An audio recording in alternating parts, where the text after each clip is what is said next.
Career बनाना, reporter, writer या फिर editor बनना, तो आज ही संपर्क करें। आज है रमझाजर में।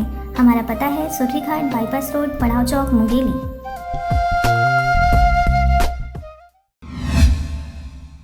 कवर्धा जिले में नक्सलियों की चहलकदमी बढ़ती जा रही है, जिसे देखते हुए पुलिस सर्चिंग तेज कर दी गई है। वहीं सर्चिंग के दौरान पुलिस जवानों ने नक्सलियों के नापाक मंसूबों को नाकाम कर दिया है। मुखबिर की सूचना पर तरेगांव थाना अंतर्गत धूमर छापर के जंगल से भारी मात्रा में विस्फोटक पदार्थ बरामद किया गया है। बताया जा रहा है कि नक्सली जिले में किसी बड़ी घटना को अंजाम देने की फिराक में थे, इसीलिए भारी मात्रा में जमीन के अंदर गाड़ बारूद को छुपा रखा था।